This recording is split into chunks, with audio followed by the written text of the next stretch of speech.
تاریخ کے اوراق میں جہاں عظیم فاتحین اور مخلص رہنماؤں کا ذکر ملتا ہے، وہیں کچھ ایسی شخصیات بھی رہی ہیں جن کی غداری یا غلط فیصلوں نے اسلامی سلطنتوں کے زوال میں اہم کردار ادا کیا۔ ان میں سے چند نمایاں نام درج ذیل ہیں۔ پہلا، ابن القمی، خلافت عباسیہ۔ سقوط بغداد 1258 عیسوی کے پیچھے ابن القمی کا نام سب سے نمایاں ہے۔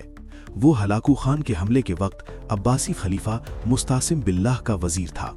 غداری، اس نے خلیفہ کو غلط مشورے دیے، فوج کی تعداد کم کروائی اور ہلاکو خان کے ساتھ خفیہ گٹھ جوڑ کیا۔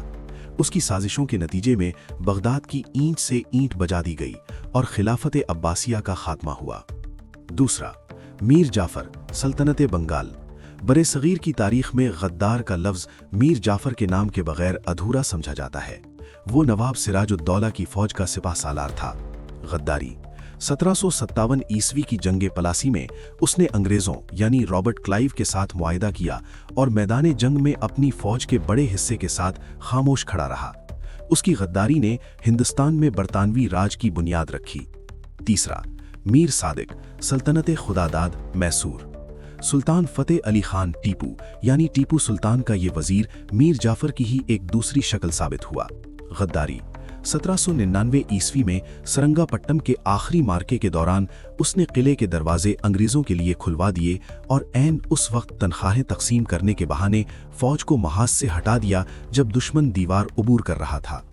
اسی غداری کے نتیجے میں ٹیپو سلطان نے جام شہادت نوش کیا۔ چوتھا، شاور بن مجیر، خلافت فاطمیہ۔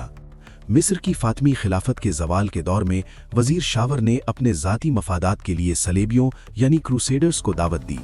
غداری، جب اسے اقتدار سے نکالا گیا تو اس نے صلیبیوں سے مدد مانگی اور انہیں مصر پر حملے کے مواقع فراہم کیے۔ بعد ازاں اسد الدین شیرکوہ نے اسے عبرتناک انجام تک پہنچایا۔ پانچواں، ابو عبداللہ محمد، غرناطہ، اندلس۔ یہ اندلس یعنی اسپین کی آخری اسلامی ریاست غرناطہ کا آخری حکمران تھا۔ کردار، اگرچہ اسے براہ راست ایجنٹ نہیں کہا جاتا، لیکن اس نے اپنے والد اور چچا کے خلاف عیسائی بادشاہ فرڈیننڈ سے مدد لی اور داخلی خانہ جنگی کو ہوا دی۔ اس کی کمزوری اور عیسائیوں پر بھروسے کے نتیجے میں 1492 میں اندلس سے مسلمانوں کی 800 سالہ حکومت کا خاتمہ ہو گیا۔ ان کرداروں کی تاریخ سے ہمیں یہ سبق ملتا ہے کہ بیرونی دشمن سے زیادہ اندرونی خلتشار اور اپنوں کی غداری کسی بھی سلطنت کے لیے زیادہ مہلک ثابت ہوتی ہے۔